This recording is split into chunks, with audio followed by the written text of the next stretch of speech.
Oi gente, sejam muito bem-vindos a mais um vídeo aqui no canal. Antes de qualquer coisa, eu quero agradecer você que orou por mim, que se preocupou. Há pouco mais de um mês eu fiz uma cirurgia de coluna, precisei ficar na minha mãe por um tempo, me recuperando, mas agora eu já estou aqui em casa e tá tudo bem, gente. Eu tô bem, estou me recuperando, então muito obrigada, que o Senhor abençoe a sua vida e esteja contigo. Hoje nós vamos meditar em um texto que está em Gênesis capítulo 29. Nós vamos do versículo 14 ao versículo 30 e eu peço para que você, por favor, acompanhe a leitura. Se for possível, pegue a sua Bíblia, leia junto comigo, preste atenção no que está sendo lido. Se você não puder ler agora, mas então se esforce para realmente estar atento ou atenta àquilo que eu vou ler.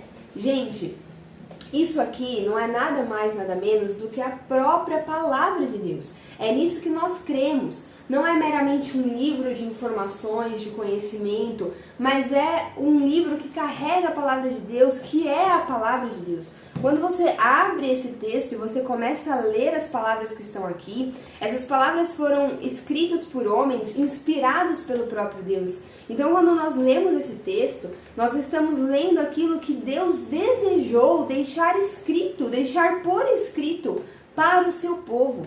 Deus desejou que eu e você, que somos parte do povo dele, conhecêssemos o que está aqui. Foi o que ele desejou nos deixar para que nós conhecêssemos. E nós já conversamos muito aqui no canal sobre isso, que a Bíblia ela tem como principal propósito nos apresentar Deus. A Bíblia tem como propósito nos mostrar quem Deus é e, portanto, quem nós devemos ser em reação a esse Deus tão grande e tão maravilhoso. Então a Bíblia não é qualquer livro.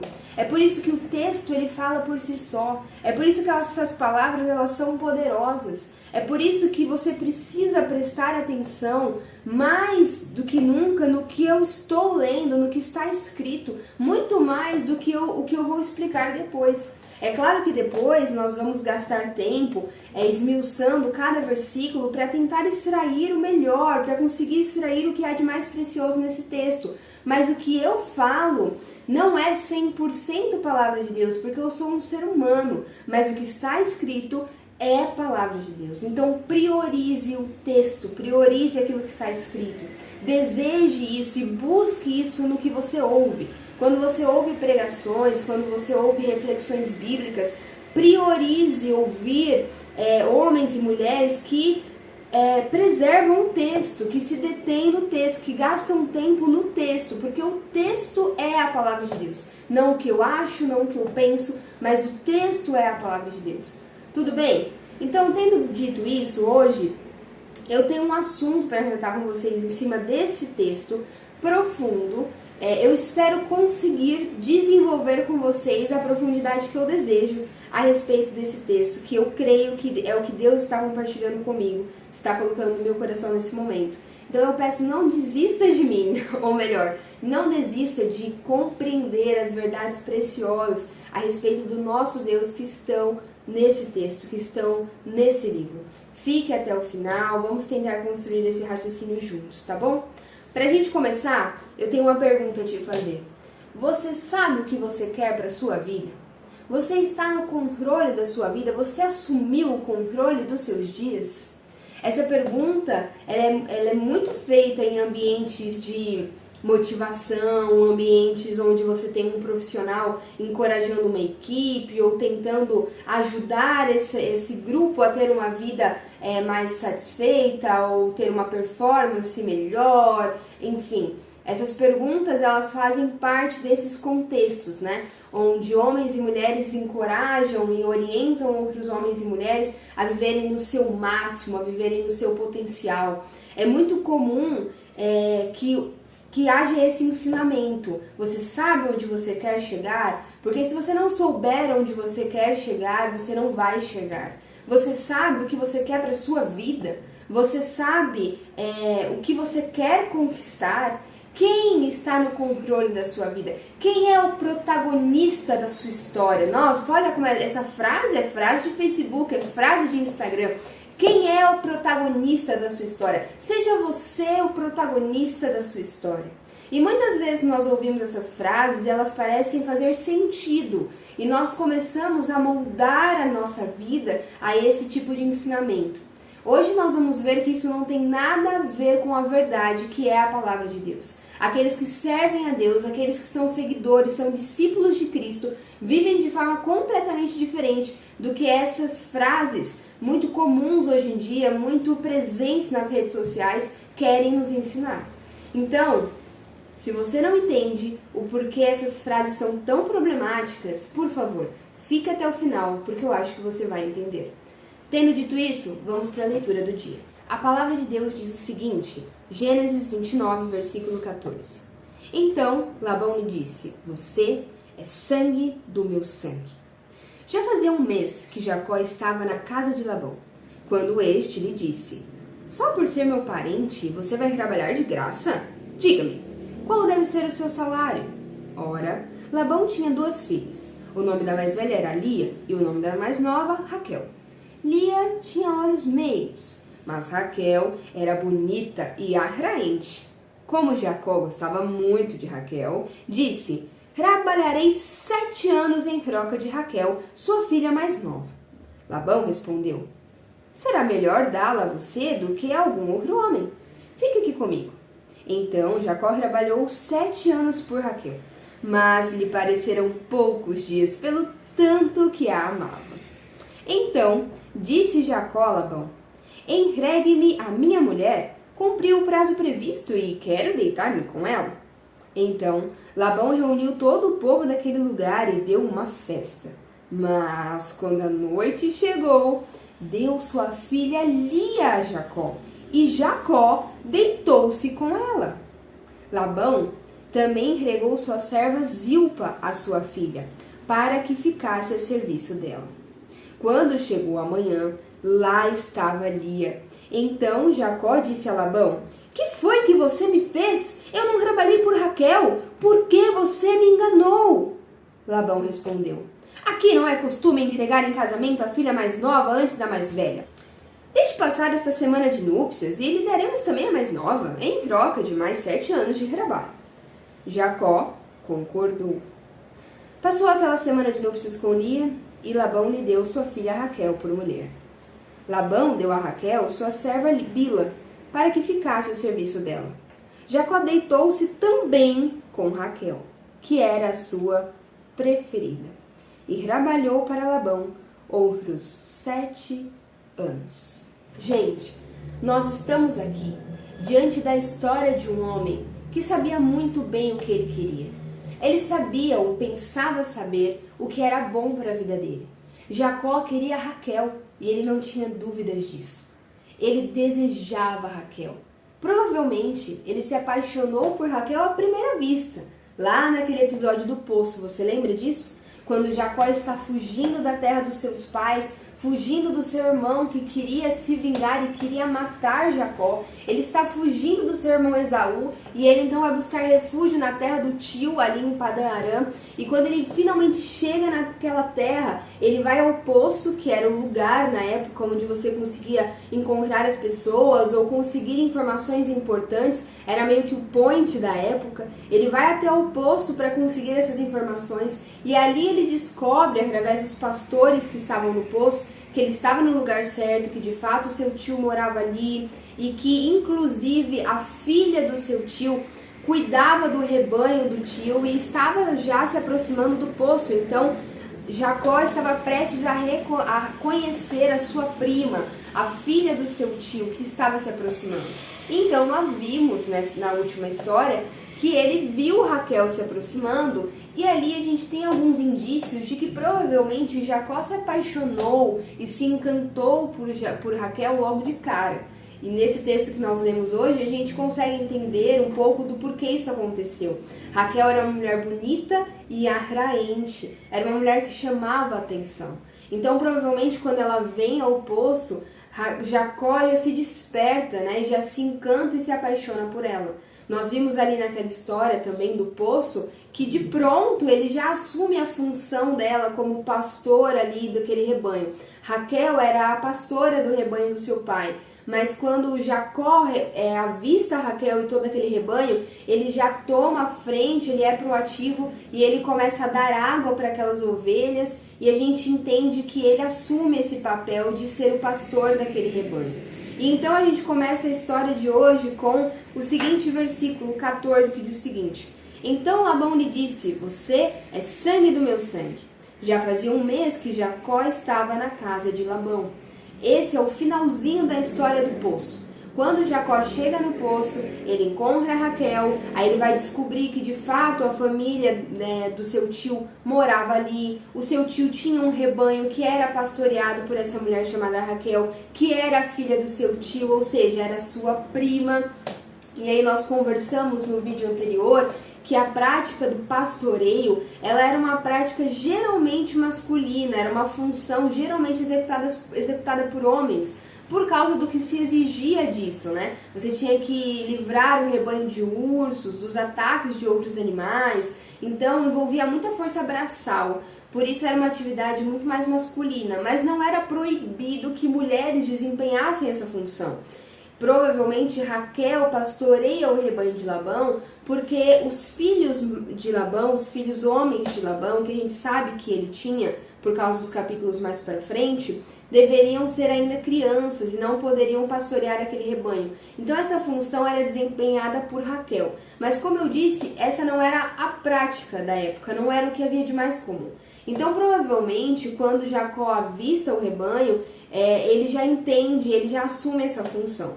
Logo depois disso, ele vai ter um encontro com o seu tio Labão, que vai reconhecê-lo como de fato sobrinho, como de fato filho de Rebeca, que era a irmã de Labão, e ele diz: Você é sangue do meu sangue, ou seja, você é minha família. E aí depois disso nós vimos no versículo 14 que Jacó vai passar um mês na casa do seu tio Labão. Então Labão acolhe Jacó, ele recebe Jacó em sua casa. Jacó fica um mês na casa do seu tio. E aí já no versículo 15, a gente percebe que ele não ficou sem fazer nada, mas provavelmente ele assumiu o posto de Raquel e passou a cuidar do rebanho para ela. Olha o que diz o versículo 15. Quando este lhe disse: Este é Labão. Só por ser meu parente você vai trabalhar de graça? Então Jacó estava trabalhando para Labão, provavelmente cuidando do seu rebanho. Lembra que Jacó cuidava do rebanho do seu pai Isaac? Então Jacó, ele tinha experiência como pastor de ovelhas, ele sabia desempenhar esse trabalho. Mais pra frente na história, nós vamos ver que é exatamente isso que ele faz, ele cuida do rebanho de Labão. Então provavelmente esse trabalho que está aqui no versículo 15, que Labão se refere, deve ser sim o pastoreio ali, o cuidado daquelas ovelhas que antes Raquel cuidava. Então Labão diz para ele: Só porque você é meu sobrinho, você vai ficar trabalhando de graça? Provavelmente o que aconteceu é que Jacó está sendo abrigado pelo tio. Não tem muito tempo, não tem um prazo determinado para ele voltar, porque ele está tentando esperar que a ida do seu irmão passe, né? Então não tem um tempo muito determinado para ele voltar. Como ele fugiu de Canaã, a gente viu em vídeos anteriores também que Jacó saiu sem recursos. Ele não sai de Canaã com bens, com servos, com recursos. Ele vem de uma família muito rica. Isaac era um homem muito rico mesmo. Ele era um grande líder nômade. Porém, Jacó, o filho desse grande homem rico e o principal herdeiro dele, apesar de ser um homem rico também, toda a sua riqueza tinha ficado em Canaã. Ele saiu como um fugitivo. Então aqui nessa situação, ele não era rico. Aqui nessa situação ele não tinha nada. Então ele estava morando de favor na casa do tio, sem ter recursos. Lembrando que na época, para você se casar, você precisava pagar um dote. Então ele estava morando de favor na casa do tio, sem ter nenhum recurso, sem ter um tempo determinado para ele voltar para Canaã, para ele buscar algum tipo de recurso. Provavelmente Jacó, consciente dessa realidade, ele começa a servir o seu tio, ele começa a tentar contribuir com algo, né? E aí Labão vai falar: olha, não é só porque você é meu sobrinho que você vai ficar trabalhando de graça. Então, por favor, me fale, qual é o seu salário? O que você deseja que eu lhe dê como pagamento pelo serviço que você tem prestado a mim? E aí a resposta de Jacó, ela tá na ponta da língua, né? Ele responde prontamente o que ele deseja como pagamento pelo seu trabalho. Aqui eu preciso recapitular algo com você. Quando Jacó foge de Canaã, ele recebe uma orientação dos seus pais. Os pais de Jacó vão orientá-lo para que ele fuja da ira do seu irmão, para que ele se esconda na casa do tio até que Esaú mudasse de ideia, né, a respeito de matar o irmão. Mas eles também falam outra coisa. Eles falam que era importante que nessa ida de Jacó para Padã-Arã, ele casasse, ele encontrasse uma esposa. Por quê? Porque Jacó é o próximo na linha da descendência de líderes dessa família. Ele é aquele que é o portador da promessa. Havia uma grande promessa, há uma grande promessa nessa história toda que foi dada a Abraão. Quando Abraão, que é o avô de Jacó, falece, antes dele falecer, essa promessa é transmitida para Isaac, para que, com o falecimento de Abraão, Isaac desse continuidade ali à promessa, à história que o próprio Deus estava construindo. Isaac, a exemplo do pai, vai se aproximando da data da sua morte, vai se aproximando da velhice, ele então passa a promessa adiante, passa a promessa para o seu filho, no caso, para o seu filho Jacó. Então, essa promessa envolvia uma família, essa promessa envolve o casamento. É importante que Jacó se case e se case com uma mulher que não é do povo cananeu. Como assim, Gia? Eu não tô entendendo mais nada. Como assim uma mulher do povo cananeu? Gente, como eu falei, Jacó vivia na região de Canaã. Só que a região de Canaã era formada por vários povos que nós chamamos de povos cananeus. Esses diferentes povos cananeus, cada um servia a um tipo de Deus que o próprio homem criou. Não eram deuses verdadeiros, mas deuses criados pela mente humana. Deuses que o próprio Satanás vai soprando na mentalidade do homem e o homem pecador corresponde a tudo isso e começa a adorar esses diferentes deuses que não existem. E adorar da forma que esses deuses lhe pedem, que também são completamente contrárias ao coração de Deus. Na verdade, são reprováveis diante do coração de Deus. Então Jacó vivia nesse contexto. Só que diferente dos povos cananeus, a sua família, Isaac, sua mãe Rebeca, a sua descendência, sua casa, era uma família que servia ao Deus verdadeiro, o único Deus, o Deus criador, o Deus da aliança, o Deus que se revelou e conversou com o homem, fez um pacto com o homem, fez um acordo com o homem. Fez esse acordo lá com Abraão e esse acordo, essa aliança foi sendo passada para Isaac e agora estava sobre Jacó.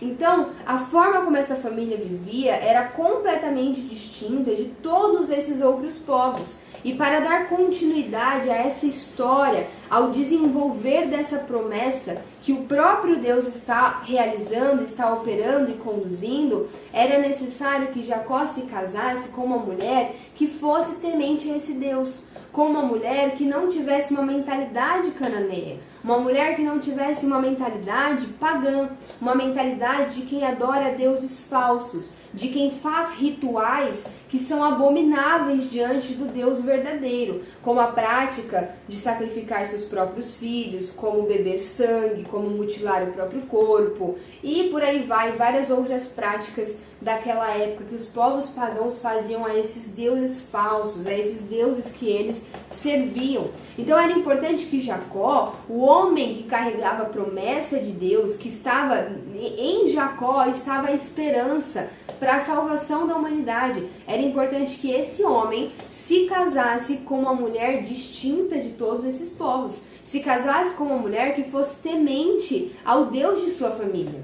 E essa mulher deveria ser encontrada, segundo a orientação dos seus pais, na casa do seu tio Labão. E aí a gente precisa lembrar o seguinte: a mãe de Jacó se chama Rebeca. O irmão de Rebeca é Labão. Tanto Labão quanto Rebeca são filhos de Betuel. Betuel era filho de Naor, que é irmão de Abraão.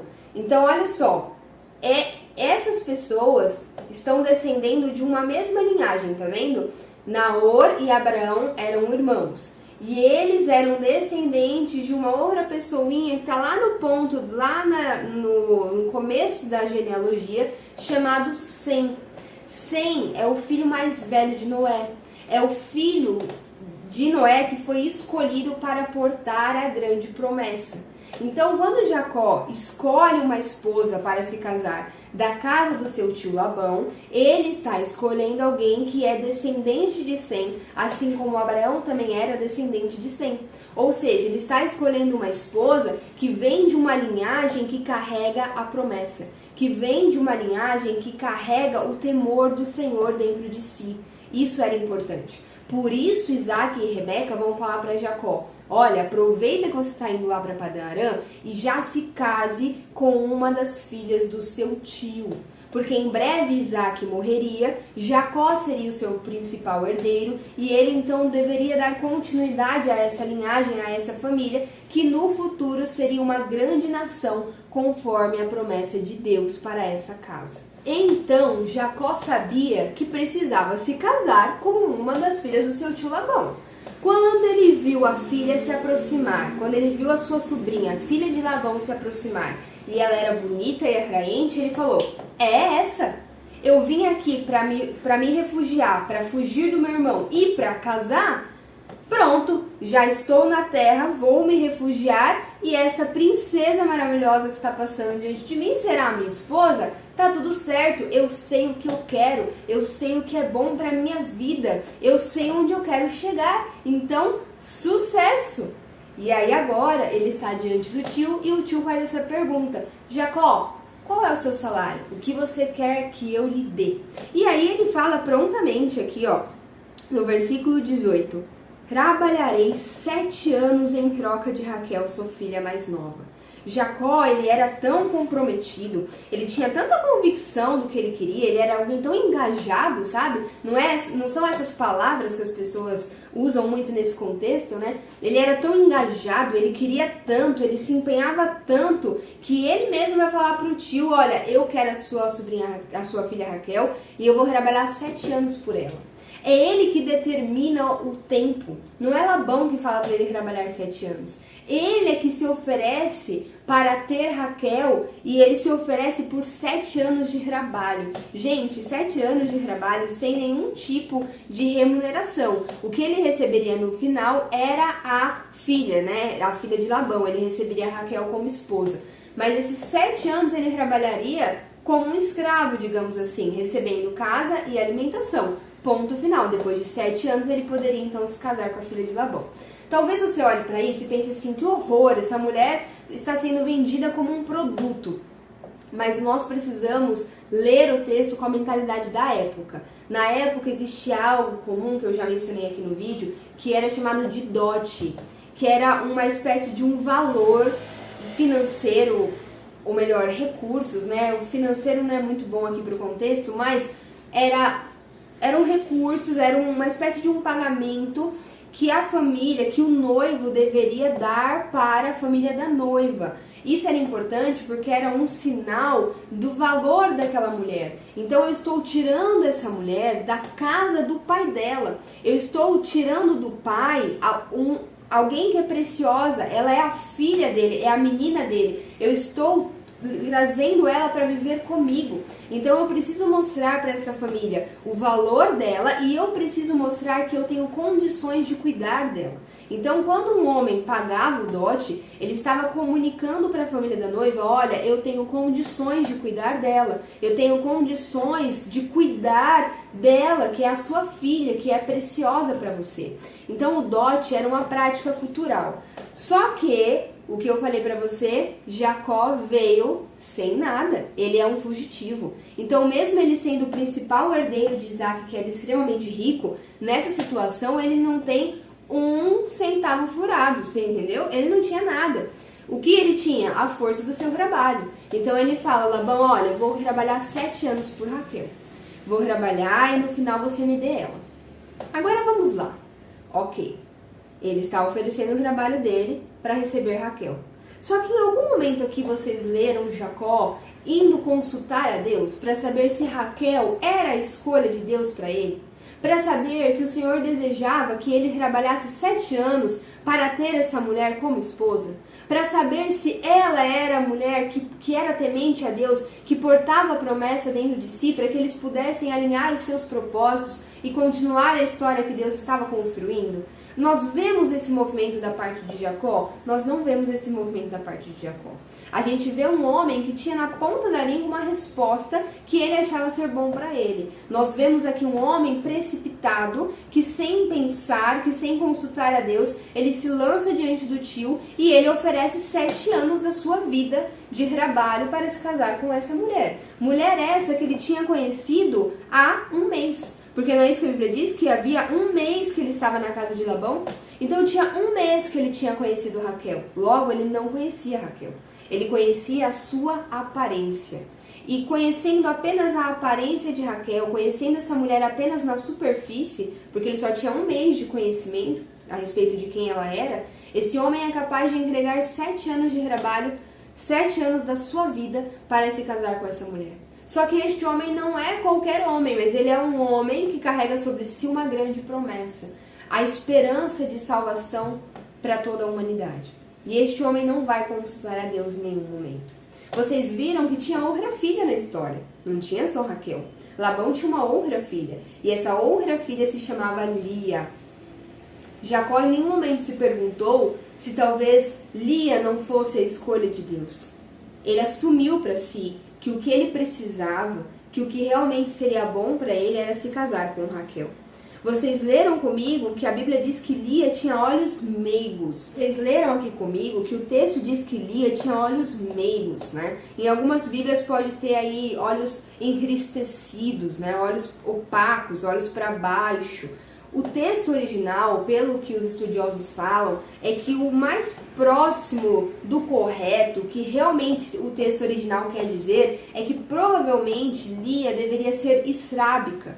Ela deveria ter alguma complicação nos seus olhos que fazia com que ela tivesse um olhar vesgo, sabe? As traduções trazem como meigos, como entristecidos, porque a gente tem dificuldade de entender o que a palavra no original realmente quer dizer. Então poderia ser um problema ocular de fato que comprometia a estética do olhar de Lia, ou pode ser que Lia fosse uma mulher mais reservada e tivesse um olhar mais entristecido, ou pode ser que Lia fosse uma mulher mais modesta e tivesse um olhar mais meigo, mais inocente e menos atraente, como Raquel deveria ter. Existem várias possibilidades. O fato é que uma coisa é consenso: Raquel era bonita e atraente. Seja qual for a palavra no original aqui para meigos, logo depois dela a gente encontra um mas. E o mas indica contradição. Indica que vai vir uma coisa que é oposta, ou seja, Lia tinha olhos meigos, mas Raquel era bonita e atraente. Ou seja, Lia não era bonita e atraente. É isso que importa pra gente entender. Existia uma grande diferença entre elas. Esteticamente, Raquel era mais interessante do que Lia. É isso. E provavelmente foi isso que fez Jacó escolher por Raquel. O ponto é que, como eu falei no começo, ele não conhecia essa mulher. Ele não consultou o Senhor. Ele não procurou saber se essa era a vontade de Deus para ele. E aí, será que ele conseguiu casar com Raquel? Será que Labão topou esse acordo? Quando a gente vai para o versículo 21, a gente tem, 19, a gente tem a resposta. Labão respondeu: será melhor dá-la a você do que algum outro homem, fique aqui comigo. Para Labão era muito bom. Além de Jacó ser da família, Labão sabia que Jacó era muito rico. Labão sabia que ele era filho de Isaac, que por mais que ele estivesse numa situação difícil, ele sabia que ele era um homem muito rico. Além disso, seria muito vantajoso para Labão ter um homem cuidando do seu rebanho, fazendo ele prosperar gratuitamente. Para ele era muito vantajoso. Então fica, Jacó, pode ficar, eu aceito. Versículo 20. Então Jacó trabalhou 7 anos por Raquel, mas lhe pareceram poucos dias pelo tanto que a amava. Às vezes a gente escuta muitas pessoas falando desse texto com um olhar muito romântico, né? Nossa, olha como Jacó amava Raquel. Ele trabalhou 7 anos e pareceram poucos dias do tanto que ele amava Raquel. Gente, sinceramente, eu não acho que esse texto é tão romântico diante dos olhos do Senhor. Eu não acho que o Senhor tenha um olhar tão fofinho para essa história. Eu não acho que seja assim. Às vezes nós nos apegamos tanto a certas coisas que nós achamos que é o que precisamos, que é o que vai nos fazer bem, que é a nossa vontade, eu sei o que eu quero, eu sei onde eu quero chegar, eu sou determinado, eu sou comprometido e eu trabalho por isso dia e noite e eu acordo mais cedo, enquanto eles estão dormindo eu estou trabalhando, enquanto eles estão descansando eu estou buscando as minhas vontades, eu sou produtiva, eu estou fazendo a minha parte, eu sou demais, eu sou engajado, eu tenho uma alta performance, meu rendimento é alto, uau, e eu nem sinto, parece que eu trabalhei poucos minutos, parece que eu ainda tenho energia para entregar mais, uau! Será que é isso que Deus deseja de nós? Será que os olhos do Senhor estão nesse lugar onde nós estamos colocando os nossos olhos? Será que o coração de Deus se inclina para essa direção? Bom, Jacó trabalhou por Raquel 7 anos como se fossem poucos dias. E aí, chegou o final do prazo, 7 anos passaram, chegou o momento então de efetuar o casamento. Versículo 21. Então disse Jacó a Labão: entregue-me a minha mulher, cumpri o prazo previsto, quero deitar-me com ela. Labão, trabalhei os 7 anos, então por favor vamos consumar esse casamento. Então Labão reuniu todo o povo daquele lugar e deu uma festa. Mas quando a noite chegou, deu sua filha Lia a Jacó, e Jacó deitou-se com ela. Labão também entregou sua serva Zilpa, a sua filha, para que ficasse a serviço dela. Gente, o prazo se encerrou. Jacó trabalhou 7 anos, agora chegou o momento de consumar o casamento. Ele cobrou Labão, cobrou o tio, o pai da Raquel, o pai de Lia, e vamos para a festa, né? Vamos dar uma festa. Na época eles davam uma festa, comemoravam, e o casamento ele era oficializado após o coito, após a relação sexual. Quando a relação acontecia, então o casamento era confirmado. Não que bastasse isso, existe um processo. Lembra que a gente acabou de falar do pagamento do dote, a aprovação das duas famílias, a festa e, por fim, a consumação do casamento com a relação sexual. Era mais ou menos assim que se caracterizava o processo de um casamento. Tá? Então o casamento ele envolvia tudo isso, um acordo entre as duas partes, esse combinado e por fim a consumação, a oficialização através do ato sexual. Chegou o momento de oficializar o casamento. Eles festejaram, muito provavelmente Jacó ali bebeu, ficou um pouquinho alto, não estava muito atento ao que estava acontecendo. Era muito comum também na época que a mulher que ia consumar o casamento, ela fosse com um véu no rosto. Não sei se você lembra disso, mas quando Isaac e Rebeca se casaram, a Bíblia conta que quando Rebeca está se aproximando do acampamento de Isaac, e ela percebe que lá no fundo Isaac está vindo, ela pergunta para o servo que estava perto dela: esse é o meu noivo? É esse que é o meu futuro marido? E o servo fala: é sim. E aí ela cobre o rosto com véu.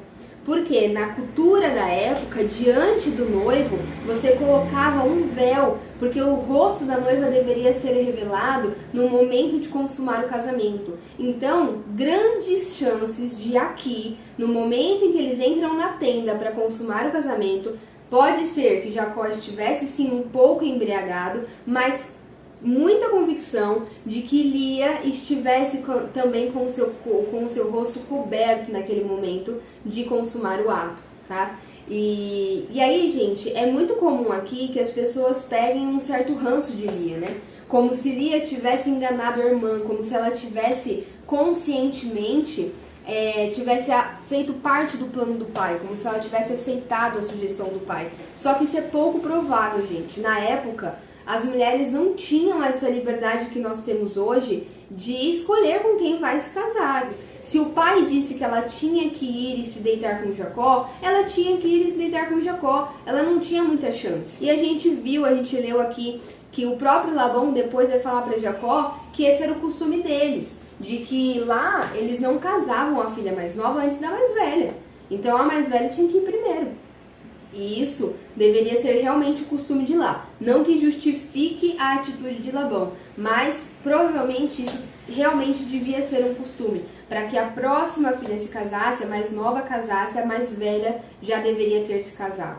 Então Labão, para resolver esse problema que ele tinha em mãos, ele joga Lia lá para se casar com Jacó. Gente, isso é uma coisa interessante. Se Lia realmente fosse uma mulher que não fosse tão provida de beleza aparente, né, que não fosse tão bonita e atraente como Raquel, pode ser que Labão tivesse dificuldade para casar Lia.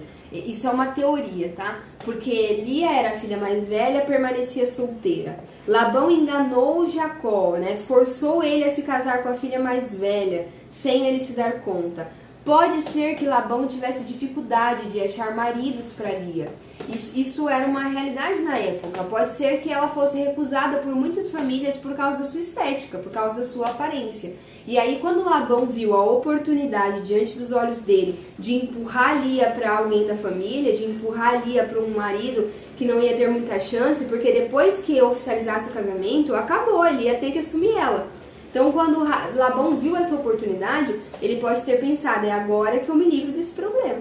É exatamente isso. Então, você entende que Lia aqui não é uma manipuladora, não é uma mulher que está enganando Jacó, que está passando na frente da irmã. Não, no fundo aqui, gente, Lia é uma situação triste. Enquanto mulher, você se coloca no lugar dela e ela é mais uma das pessoas que vai ser envolvida nesse grande sofrimento, nessa bagunça que os seres humanos fazem, né?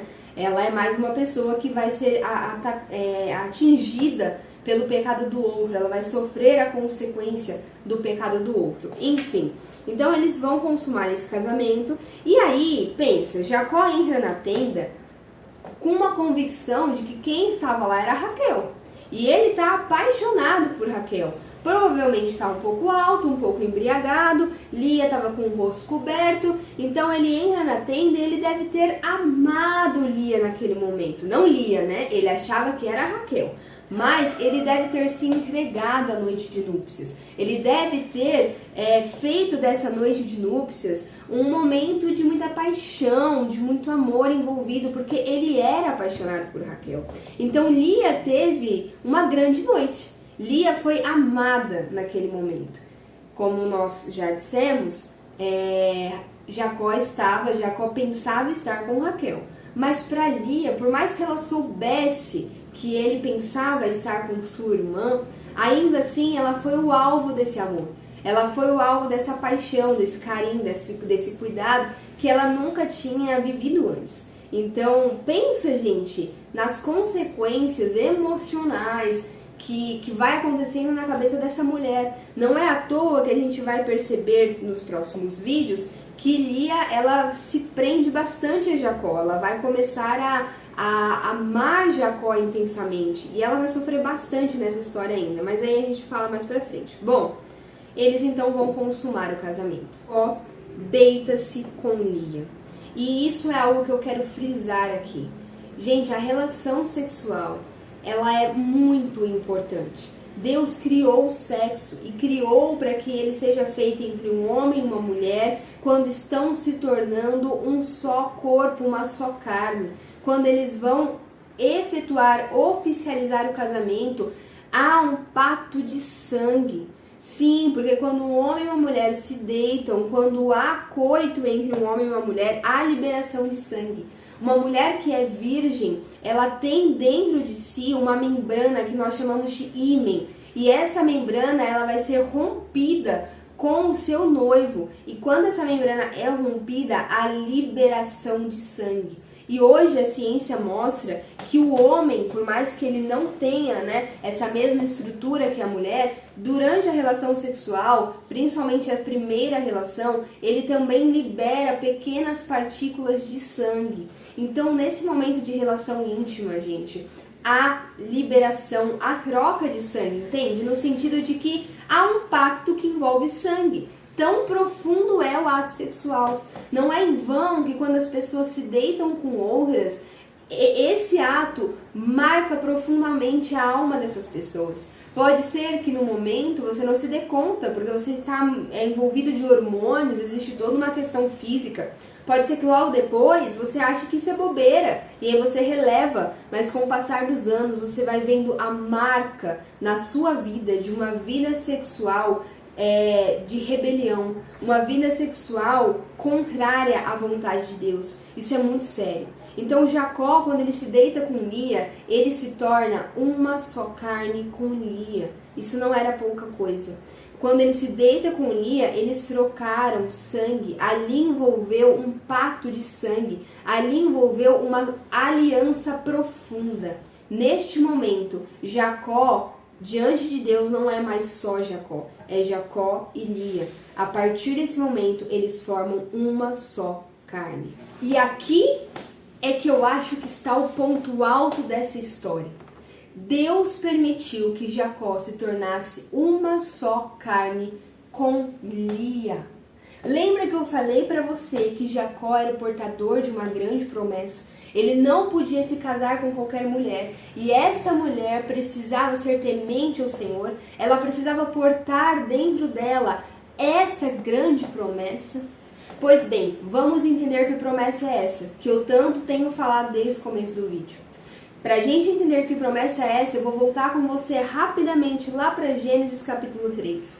Quando o homem e a mulher pecaram e se afastaram de Deus. Quando o homem decidiu caminhar por conta própria, como inimigo do Senhor, e a sua natureza se tornou uma natureza oposta à natureza de Deus, ali naquele momento, Deus, movido de amor, compaixão e misericórdia, ele oferece ao homem uma promessa. A promessa de salvação, a promessa de mudar essa história, a promessa de dar ao homem uma outra chance de retornar ao coração do Pai.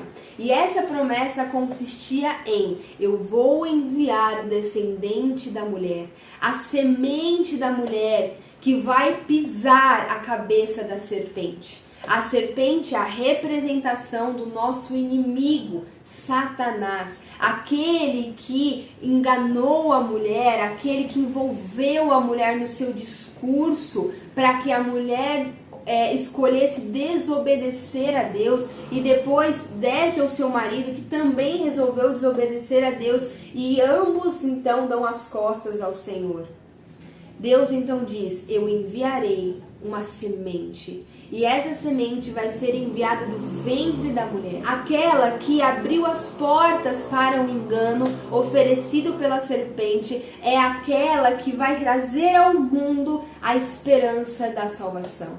É aquela que vai ter em seu ventre, sendo formado dentro de si, um descendente. O descendente, um homem especial que vai ter a capacidade de pisar a cabeça do inimigo das nossas almas. O homem que vai derrotar o nosso inimigo, trazendo sobre nós salvação, esperança, promovendo a nossa conversão ao coração de Deus, nos trazendo para o coração do Senhor, nos fazendo deixar de lado essa natureza inimiga de Deus e nos tornarmos seus próprios filhos, nascendo do próprio Deus. Essa semente virá ao mundo e trará salvação. E a partir de Gênesis 3, nós começamos a estudar o desenrolar, o desenvolver dessa promessa. Lembra? Eu vivo falando aqui para vocês. A história da Bíblia, ela é uma só. São várias histórias, vários acontecimentos que apontam para uma linha central, que é a linha da salvação, que é a história de um Deus que começa a governar, que vai construindo a história de forma a nos conduzir para o seu coração.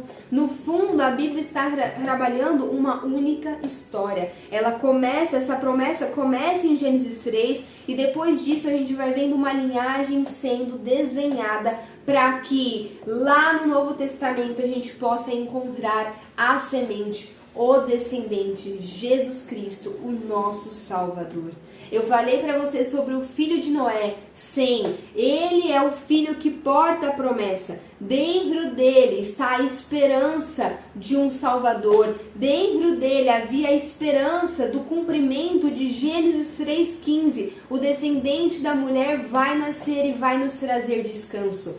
O filho mais velho de Noé, Sem, é aquele que vai carregar a verdadeira religião, o conhecimento do Deus verdadeiro, aquele que vai carregar em sua memória os ensinamentos do seu pai Noé, carrega dentro de si a lembrança da promessa liberada ainda no jardim do Éden lá para Adão. Ele passa adiante até que isso chega em Abraão, as informações, a história, a promessa chega a Abraão. Deus então vem e chama Abraão e diz: Eu te escolho para dar continuidade a essa história que eu estou construindo. Eu te farei dono desta terra, terra de Canaã. Eu darei a você uma vasta descendência e dessa descendência virá uma bênção para todas as nações. Vai ser a partir da sua semente, Abraão, que eu vou construir uma família, e a partir da sua família eu vou construir uma nação, a nação de Israel, e dessa nação virá o Salvador,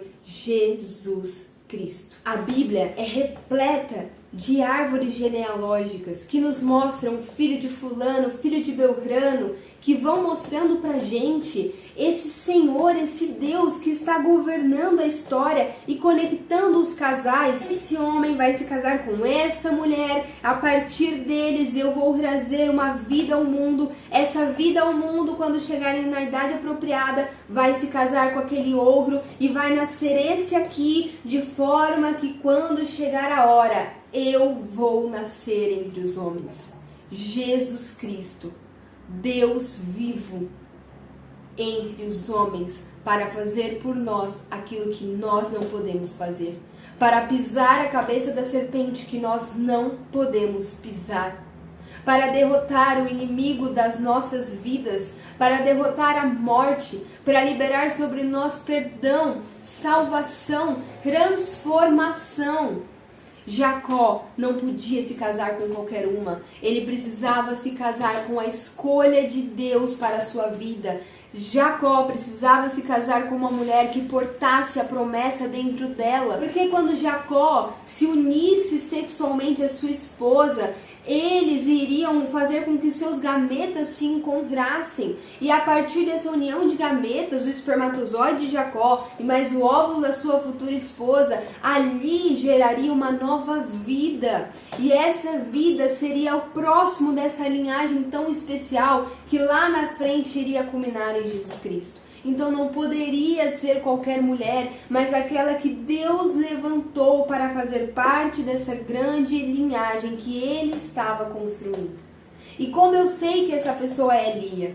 Primeiro, porque Deus permite que Jacó se case com ela primeiro. E isso é muito emblemático, gente, porque Deus criou o casamento, e o casamento ele é efetuado entre uma mulher e um homem e ponto final.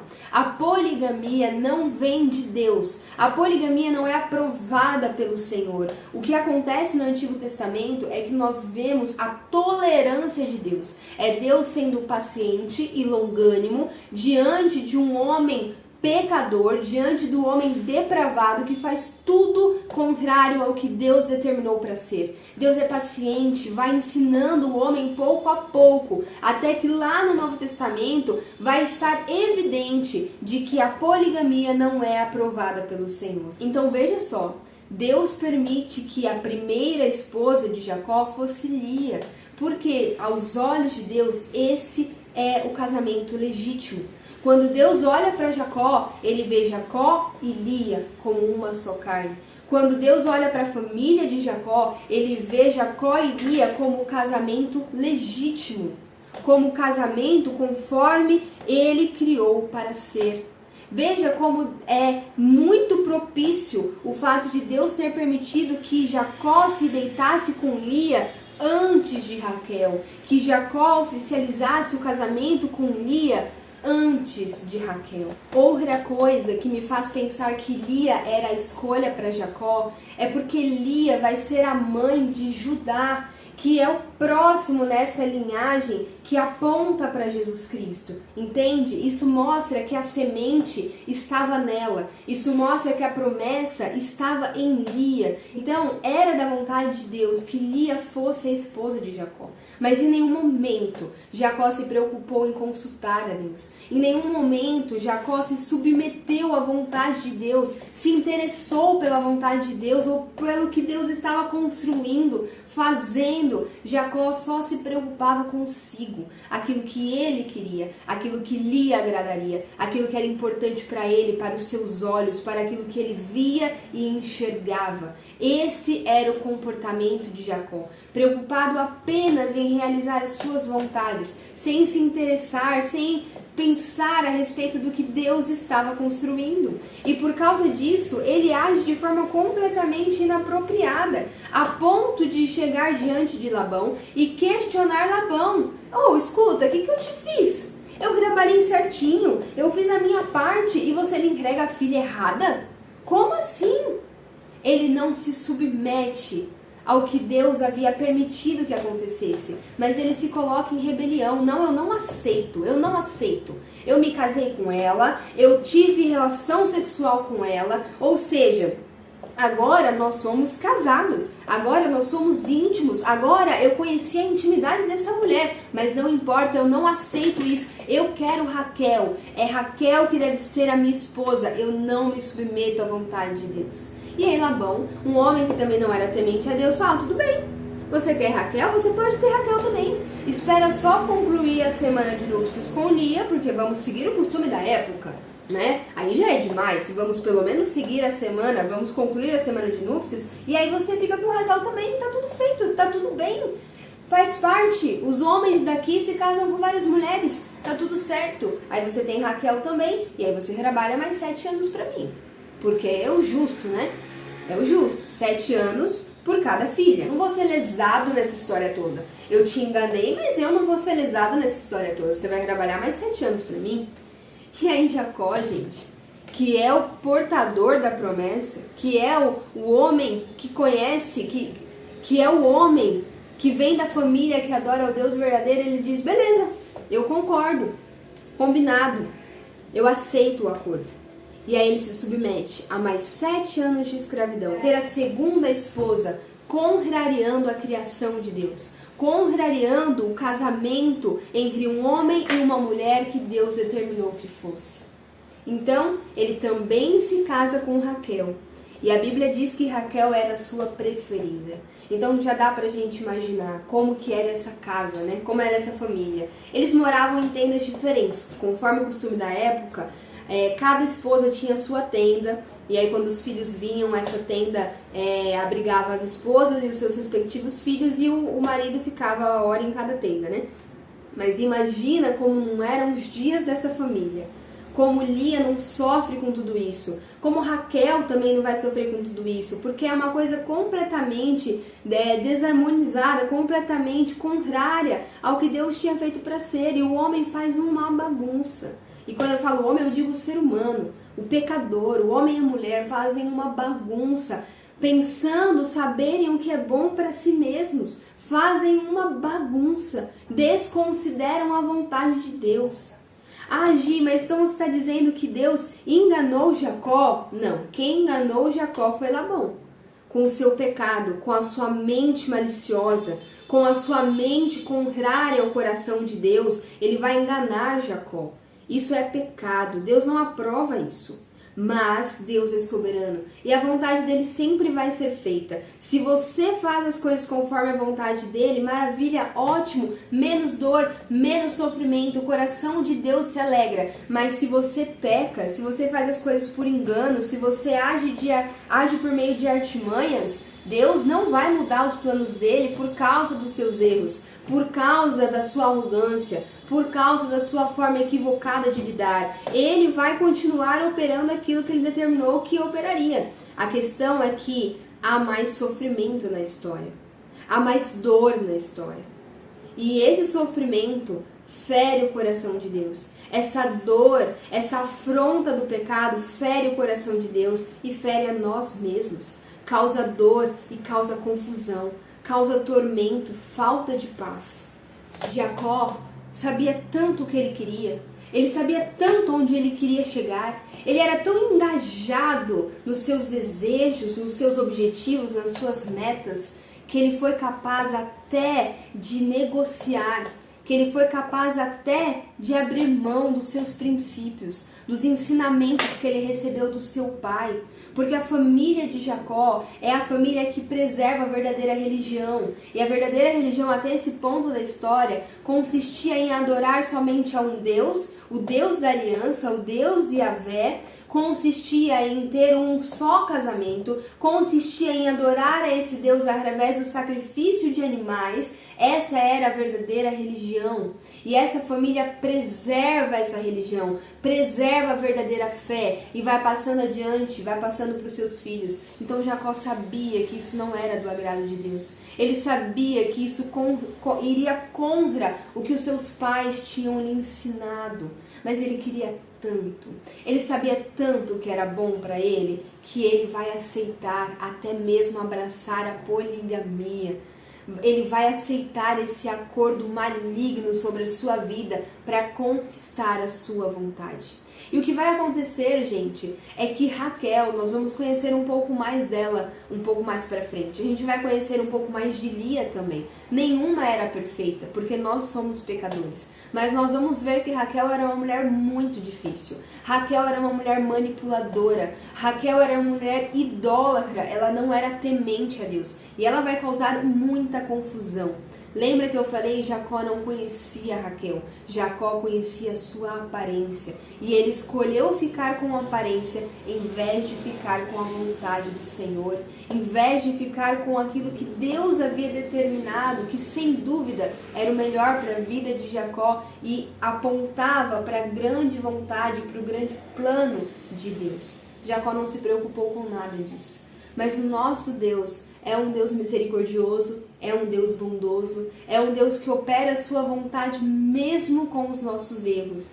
E mesmo nessa família tão desestruturada, nós vamos ver grandes frutos saindo desses casamentos. Por exemplo, Raquel vai ser a mãe de José, que vai ser um grande instrumento nas mãos de Deus também. Nós vamos chegar na história dele mais adiante. Lia vai ser a mãe de Judá, que foi um dos piores filhos de Jacó no que diz respeito a comportamento. Porém, é da linhagem de Judá que vem o nosso Salvador Jesus Cristo.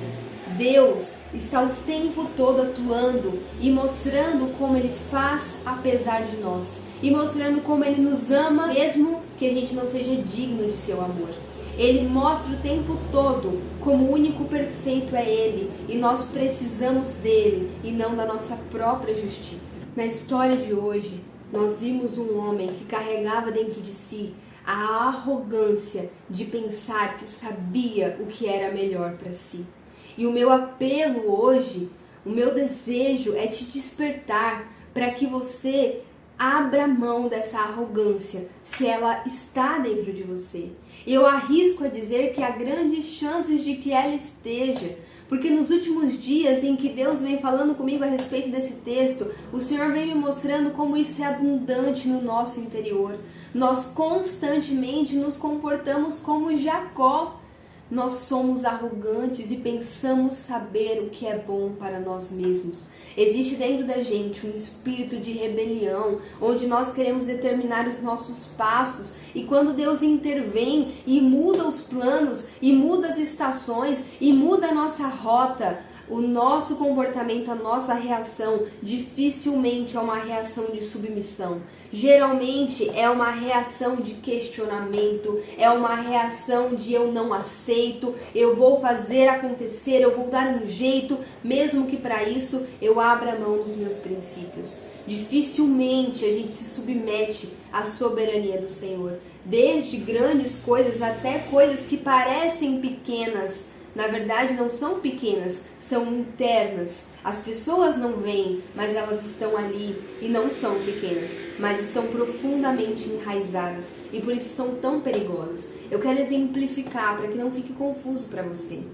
Quando você estabeleceu a rotina do seu dia, mas aconteceu algo naquele dia e a rotina não caminhou como planejado. Na maioria das vezes a nossa reação não é assim: poxa, vamos ver o que Deus tem para o dia de hoje? Se as coisas mudaram, amém, que seja feita a vontade de Deus. Não está no meu alcance mudar, não está no meu alcance controlar. Então, glória a Deus, eu acho que Deus tem um plano. Eu acho que Deus quer fazer as coisas de modo diferente. Eu me submeto. Geralmente, o nosso estado interior, geralmente o estado do nosso espírito não é esse. Geralmente o nosso espírito fica inquieto, ansioso, preocupado. E agora? Eu não vou conseguir fazer, não vai dar tempo.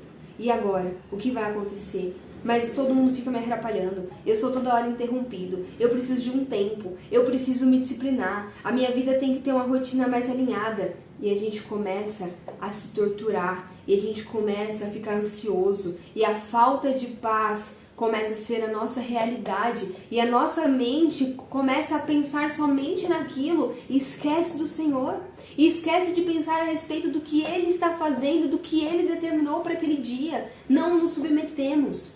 Você quer um outro exemplo? Algo de inesperado acontece na sua vida, um desemprego, uma doença, alguma coisa que você não esperava e não desejava. Geralmente nossa atitude não costuma ser: seja feita a sua vontade, Senhor. Não está no meu alcance mudar essa realidade. Geralmente a nossa postura de espírito, no íntimo do nosso ser é: por quê? E como sair disso? Como eu resolvo? Como eu volto para antes disso, quando esse problema não existia na minha vida? Nós estamos constantemente com o espírito altivo, não aceitando os planos de Deus.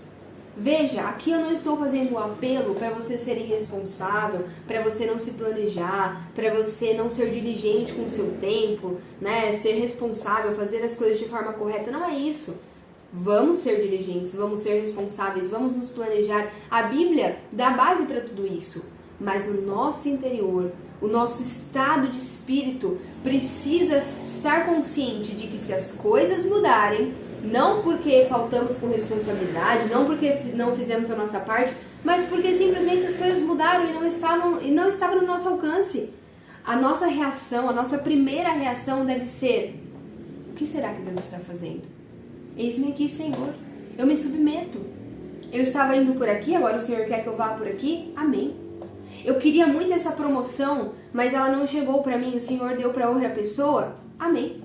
Eu fiz minha parte. Se ela não veio para mim, é porque Deus não queria. Ele é superior. Gente, nós precisamos entender uma coisa. Aquilo que Deus deseja para nós vai acontecer. Independente. Ah, mas não aconteceu porque meu chefe não me percebeu, porque meu chefe é injusto. Não existe isso. Se essa promoção pertencesse a você, ela seria sua. Se você faz a sua parte, se você é responsável, se você está vivendo de forma alinhada ao coração de Deus, trabalhando com excelência como que para o Senhor, que é o que a Bíblia ensina, então você está fazendo a sua parte e o seu chefe não está reconhecendo, não está no seu alcance. Você precisa reconhecer que Deus é o seu Senhor e, portanto, você vive por Ele e não pelo seu chefe. Se o seu chefe não te deu a promoção, que assim seja. O que o Senhor quer de mim? O que o Senhor tem para mim nessa estação? Então você estava indo por uma rota e aí Deus te colocou em outra rota? Amém? O que o Senhor tem para mim nessa estação? Entende? Ser cristão é viver com o espírito submisso. O que acontece é que a ideia de submissão ela é abominável para a nossa geração. Nós não aceitamos a submissão. Nós achamos que a submissão é fraqueza. Nós achamos que ser submisso é ser inferior. Mas eu preciso te informar que o Evangelho é sobre ter Jesus Cristo como seu Senhor, não como seu coleguinha que te ajuda naquilo que você quer, que se submete a você. Deus que deve se submeter a gente, somos nós que nos submetemos a Ele, entende? O movimento é o oposto. Meu querido, deixa eu te falar algo. Existem pessoas que têm uma ideia da fé cristã completamente equivocada. Existem pessoas que vivem como se a fé cristã fosse uma realidade onde você tenta viver de forma mais apropriada, você tenta cumprir todos os requisitos, fazer todos os rituais, ter cara de crente, falar como crente, ter uma rotina de crente, indo pra igreja, papapá, fazer tudo certinho, bonitinho, porque aí quando você dobrar os seus joelhos e pedir algo pra Deus, Ele vai te dar, porque você merece. Porque você é um bom crente, porque você está fazendo tudo certinho, então a sua vida vai bem, a sua vida não vai ter problemas, porque você está obedecendo e fazendo tudo corretamente. Não, gente. A nossa fé não é sobre um movimento da nossa parte de convencer Deus a se dobrar diante das nossas vontades. Não. É o oposto.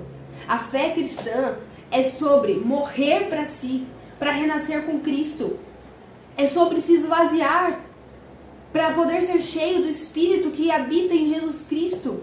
A fé cristã é sobre você se submeter ao senhorio de Cristo. É sobre abandonar as suas vontades, os seus planos, os seus desejos, os seus interesses para assumir a vontade de Deus, os planos de Deus, o interesse de Deus. Gi, mas isso é muito difícil, é duro o que você está falando. Mas é a verdade, e eu posso te dizer, é libertador. Quanto mais você compreende isso no seu espírito, mais paz você desfruta, mais abundante Deus é na sua vida.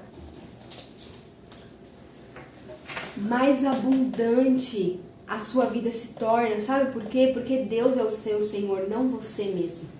Você deixa de ser escravo. Jacó se tornou escravo de Labão por 14 anos, porque ele sabia o que ele queria, ele sabia o que era bom para ele, Raquel. Então ele se tornou escravo 14 anos porque ele vivia segundo a sua própria vontade e não segundo a vontade do Senhor. Quando você começa a viver uma vida onde Deus, onde Jesus é o seu Senhor e não você mesmo, você se torna livre de si. E você começa a viver com mais paz, mais tranquilidade, mais alegria. Porque se um determinado dia você saiu de casa e um evento que você não estava esperando acontece, esse evento pode te entristecer, mas não tira a sua paz. Porque você entende que o seu Senhor está no controle e você é apenas um servo. Jesus Cristo é o nosso maior exemplo. Ele é Deus, mas ele veio ao mundo, se fez homem. E como homem foi servo do Pai. Jesus obedeceu a Deus em todos os detalhes, mesmo que a sua obediência significasse dor, sofrimento e morte. Ele obedeceu até o fim e por amor a nós. Ele é o nosso maior exemplo. Se você quer viver um cristianismo de verdade, uma vida espiritual madura, se arrependa de ser o seu próprio Senhor. Confesse isso diante de Deus, peça perdão e peça a ajuda dele para que ele seja verdadeiramente o seu Senhor. Comece a se preocupar menos com a sua vontade e tente conhecer a vontade de Deus. A Bíblia está cheia de profecias que ainda estão acontecendo. A Bíblia está cheia de profecias, muitas delas já aconteceram, mas muitas estão por acontecer. Se interesse mais pelos planos de Deus e menos pelos seus. Comece a pensar mais no que Deus quer, no que Ele está fazendo. Em vez de se perguntar, eu sei o que eu quero, eu sei onde eu vou chegar, comece a dizer, eu estou aprendendo o que Deus quer. E eu sei onde Ele quer chegar e eu quero fazer parte disso. Mude a sua mentalidade. Nós, como cristãos, vivemos completamente na contramão do mundo. É assim e sempre será. E se você não quiser viver dessa forma, você está perdendo o seu tempo sendo cristão. Porque você vive uma fé que não faz sentido, que é morta e vazia e a sua vida não muda. Você vive uma fé que é distinta de todo mundo, mas vive como se fosse do mundo. Não vale a pena. Se renda. Não queira ser o seu próprio Senhor, mas assuma Jesus Cristo como seu Senhor, como aquele que governa os seus dias nas coisas menores e nas maiores. Como aquele que decide com quem você vai se casar, quantos filhos você vai ter, em que momento você vai trabalhar fora de casa ou vai trabalhar dentro de casa, se hoje você vai cumprir com as rotinas que estabeleceu ou se o seu dia vai ser interrompido para amar alguém. Que o seu Deus seja Jesus Cristo e não você mesmo. Que o seu Deus seja Jesus Cristo e não o seu próprio eu.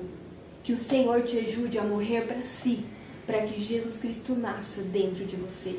Que diferente de Jacó, você não abra mão de obedecer ao Senhor e de viver conforme a vontade dEle.